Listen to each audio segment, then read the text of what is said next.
Welcome to our next presentation regarding the USC Builders Grant for Students.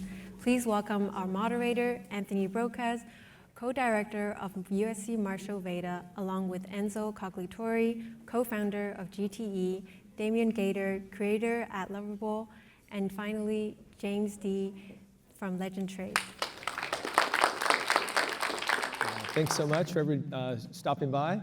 I'm excited to share with you this new program that we have coming up. Actually, something we've been thinking about for many years. A program that will encourage people to build, students here at USC, developers, faculty, people that have interesting ideas within the blockchain and Web3 space. How do we help give them the tools and resources to build the next generation amazing company? So that's what this session's about. I do want to maybe go to the first slide here and tell you just how you could initially get involved and get more information after this session. There is a link here, and what that link does, it allows you to sign up with your information, and that allows us to get you in our database, and we're able to start sending you messages for when the application window will be open and all the other logistics associated with it. But again, the VanEcks, so you guys heard about Jan, VanEck, and Cynthia, who are donors that helped allow us to establish this VanEck Digital Assets Initiative. And we're able to bring on faculty and industry professionals like Amelia, who's at the Solana Foundation, and John, who's with Avalanche. But we have this great program, and we have research grants we gave out last year, but I think that last missing piece was, how do we encourage students to build? How do we give resources, whether it's cash or compute or credits? How can we help equip people to build things the right way? So this is the first start, and what I wanted to do today is tell you about some of the partners that are supporting the program, in addition to the VanEcks, and then we'll talk with a couple of the student builders, or actually people that have graduated that are doing what we consider some amazing work in this space. So let's go to the next slide. Unfortunately, Mr. Lee isn't here today. He's based out of South Korea. He has a layer 1 blockchain called Locust Chain. And originally, Mr. Lee and his team, they built some of the most incredible MMO games out of Korea, including Lineage, Kingdom Under Fire, games that required massive server backends, millions of players. And one of his biggest challenges as a game developer was dealing with server costs and the networking and the backend. And Locust Chain was created in such a way where it could potentially eliminate server costs at a very exponential rate. And so for me, being a game developer and working on games for 20-some years, that's always been a big challenge, a big expense. And so using dynamic sharding and a lot of these other unique architectures, they've been building this for 7 years, and it's getting ready to launch later this year. And through USC, they're going to be providing token grants for builders here in addition to the technology. And we think it's going to be very helpful for students to help get their products to scale and also have additional resources. So that's Locust Chain. We're also talking with other blockchains that want to support the program as well, and we'll have more announcements that continue to come. But I met Damien maybe 3-4 months ago. Yep. I teach technology entrepreneurship, how to create tech startups. So a lot of the students will take my class to have an idea and build a product. But in the past, we've always had students use Figma and design tools to be able to visualize their ideas and bring them to life. It was very rare that we could build the products in class, just given limited time set and limited technical skills. But we introduced Lovable into the curriculum last year, and it's this major change. We started having students building web apps, prototypes within the first week of class.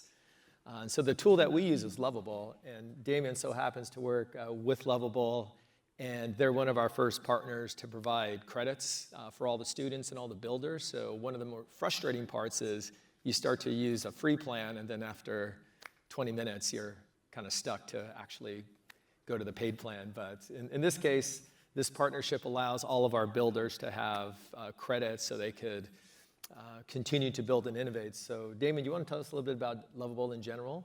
Yeah, for sure. I mean, company's kind of like a rocket ship company, $6.6 billion Series B. Very much focused, on the non-technical people. That's who they go after, the 99% who maybe doesn't have like design or development skills. And yeah, we're very excited to empower the students here. We did a couple workshops with Anthony's class, and like even in those workshops, there's some crazy products that came out of it. There's a guy right there that built a kind of clothing trading app in class, so it's cool. It could be like campus problems you solve or industry-specific stuff too.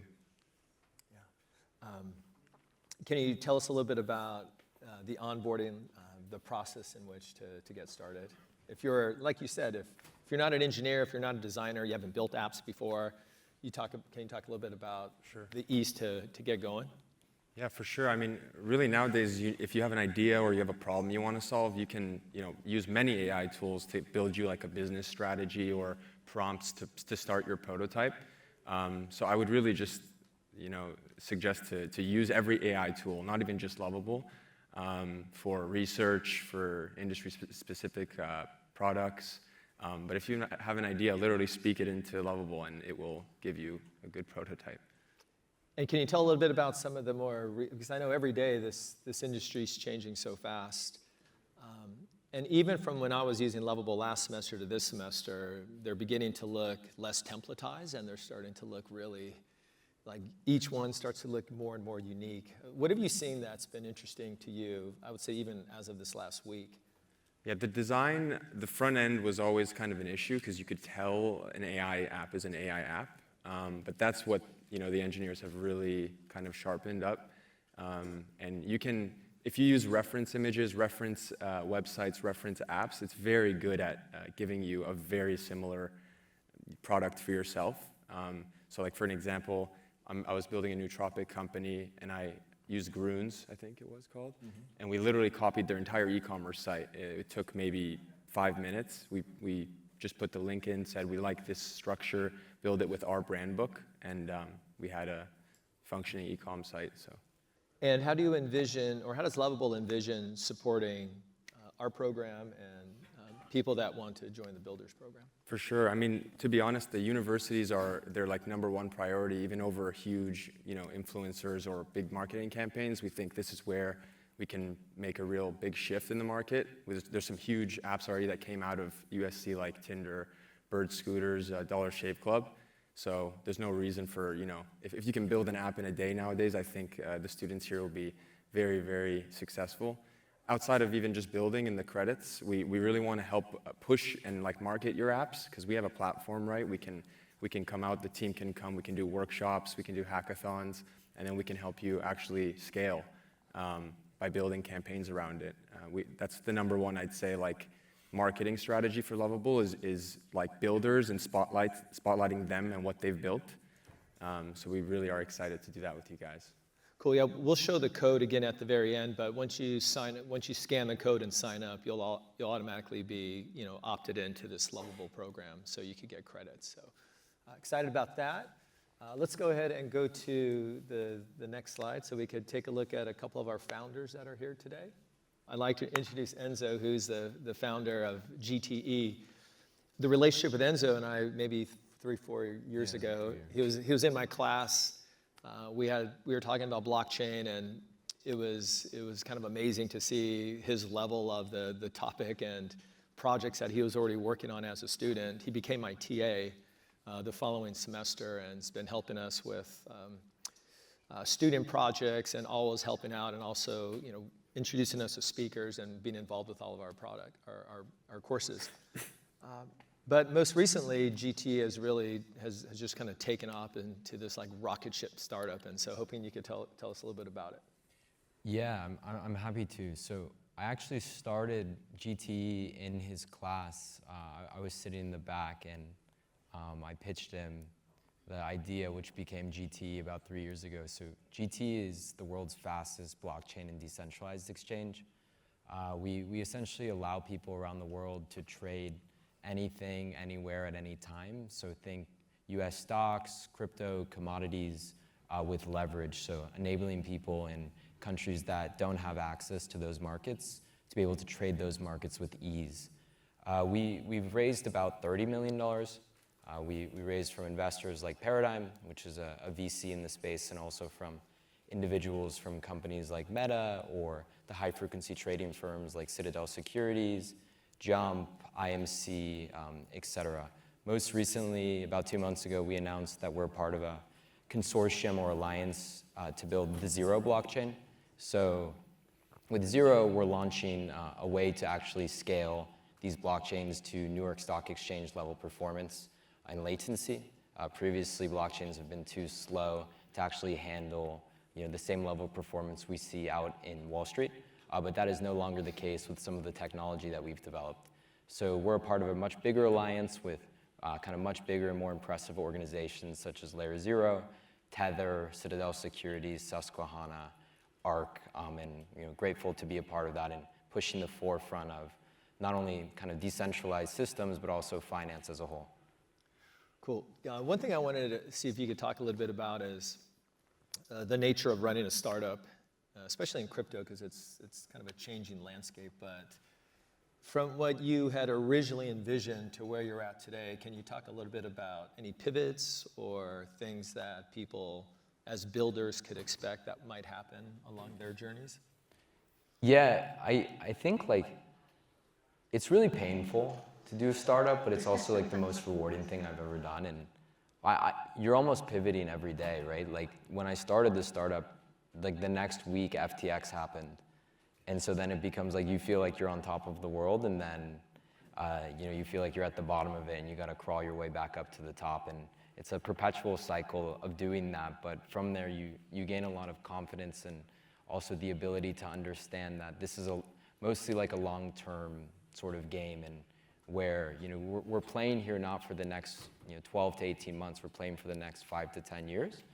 And that journey has been kind of something that when you get used to that volatility, you're also able to find confidence in when you go through those cycles to understand that this is just a part of a greater cycle. And from there, you can start to build like a really stable organization.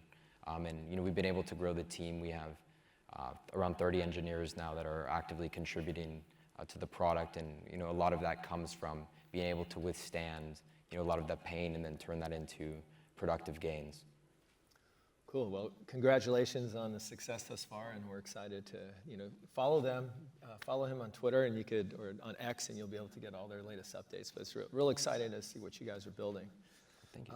Also, we were able to get James to come in. James was a poli-sci major here at USC, and he has a platform called Legend.Trade. And I know last weekend you guys had kind of a big coming out moment. You want to talk a little bit about your platform and what you built? Sure. Well, thank you guys for having me. It's been great to be back here. But my name's James. I'm one of the co-founders of Legend.Trade, the world's first competitive trading arena. We raised a $5 million seed round last month from Electric Capital, GSR, and Amber Group. And last week we really category defined competitive trading as an esport. We held a live broadcast event in New York City, 8 traders, 5 different nationalities represented, and live broadcast over 30,000 people all over the world. We co-hosted the event with Polymarket. Our betting market on Polymarket did about $250,000 in betting volume. And it was really well received. The traders themselves really cared to immerse themselves as financial athletes, and the audience in person and both online was very receptive to trading as a form of financial media. And given our platform is competitive and social, we really want to lean into the idea that trading is a category that can live within esports.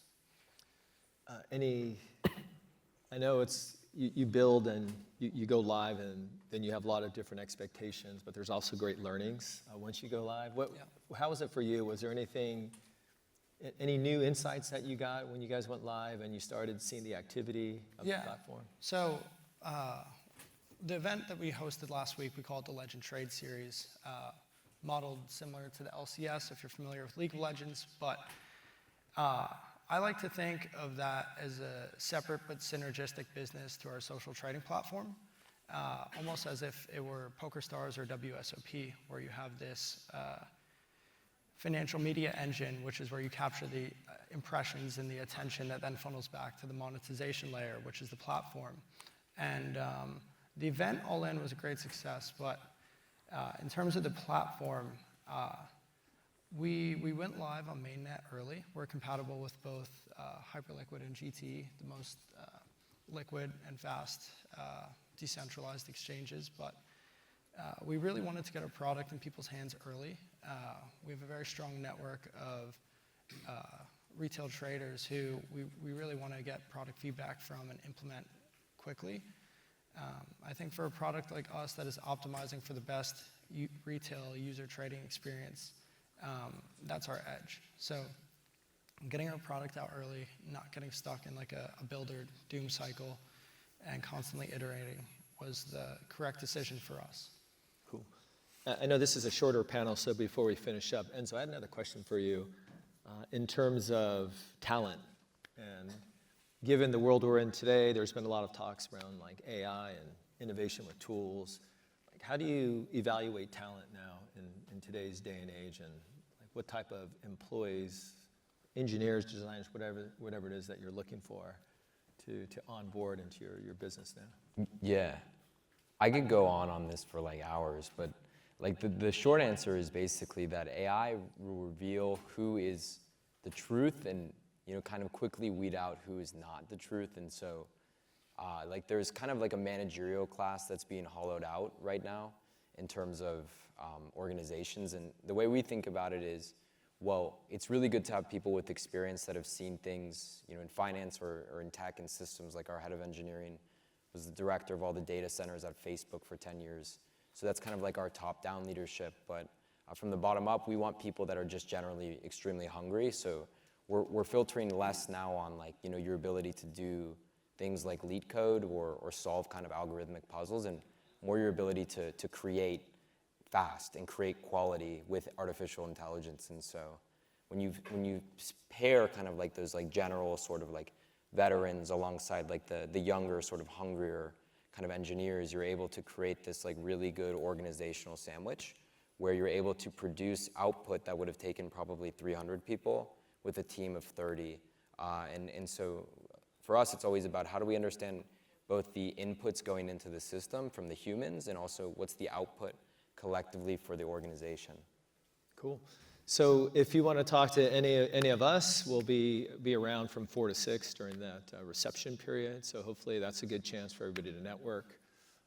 Don't forget, this is that code. So if you want to scan, this will get you into the program, and we'll be giving you regular updates on how things start to transpire. But let's give a round of applause for these gentlemen for coming out and supporting the program.